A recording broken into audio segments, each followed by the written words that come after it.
네, 안녕하세요. 김동창 변호사입니다. 오늘은 변호사랑 상담하기 전에 어떤 부분을 준비해야 될까요? 설명 좀 드리도록 하겠습니다. 어떤 상황에 부딪히시면요, 어떻게 할지조차 모르시는 경우들이 많으세요. 그래서 저희가 어떤 상담 일정을 잡을 때는요, 보통 어떤 사건인지 먼저 확인하고, 그러면 그에 대한 사건을 파악하기 위해서 근거 자료를 가지고 오라는 경우도 있는데요, 너무 급박하시다 보니까 바로 변호사 사무실로 오셔서 상담하는 경우도 있습니다. 그래서 사무실로 바로 상담 오시는 경우에 제가 상담이 좀 어려운 경우가 있는데요, 만약 상담을 하러 오기 전에는요, 사실관계가 제일 중요합니다. 이거 변호사라서 다 알 것 같이 얘기하시는데요, 저희 입장에서도 사실관계를 먼저 시간 순으로 다 특정을 해서 어떻게 진행되었고, 그래서 현재 단계에서 어떤 부분이 문제되는지를 알아야 저희가 이에 대한 부분 설명해 드린다라고 할 수 있고요. 두 번째는 관련 자료들이에요. 만약 보증금 반환 소송이라고 하면 소송할 때는 이제 추가 자료가 필요할 수는 있는데요, 임대차 계약서를 보고 종료가 되었다, 아니면 어떤 사유가 있다라는 확인을 한다거나, 이혼 사건이라고 하면 어떤 가족관계 증명이라던가 이런 문제 확인을 해야 되는 경우가 있겠죠. 상담에 근거되는 객관적인 자료가 있으면 가지고 오시는 게 좋다. 다만 상담자 입장에서는 어떤 자료가 필요한지를 잘 모르시다 보니까요, 자료를 막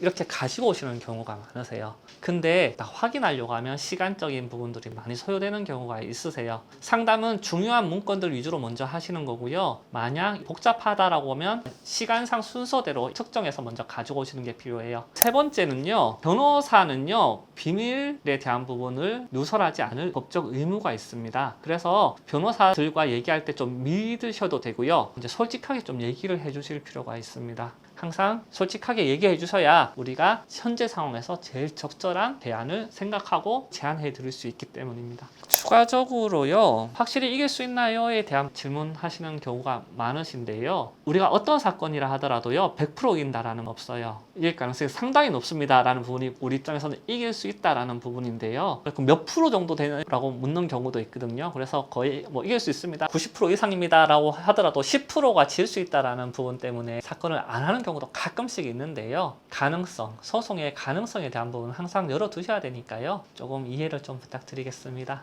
마지막에는 상담 후에도 이제 바로 어떤 결정하지 않으셔도 될 것 같아요. 저희가 보통은 상담 비용을 받고 상담을 진행해 드리는 구조잖아요. 이에 대해서 저희가 소송을 하라 말아라, 아니면 사건을 진행하라 말아라는 저희가 이야기 드릴 수는 없고요. 다만 현재 상황에서는 사건을 좀 진행하셔야 됩니다 라고 말하는 경우는 변호사가 수임료를 받기 위해서 뭔가 하는 것보다는요, 아마 현재 단계에서 최적의 어떤 상황이기 때문에 이야기를 한다라고 이해를 해주시면 될 것 같습니다. 네, 이상 변호사랑 상담하기 전에 어떤 준비해야 될까요?에 대한 부분 간략하게 설명드렸습니다. 추가적인 궁금한 점 있으시면 상담부에 연락처로 전화 주시거나 아래 상담 예약 링크를 활용해 주시기 바랍니다.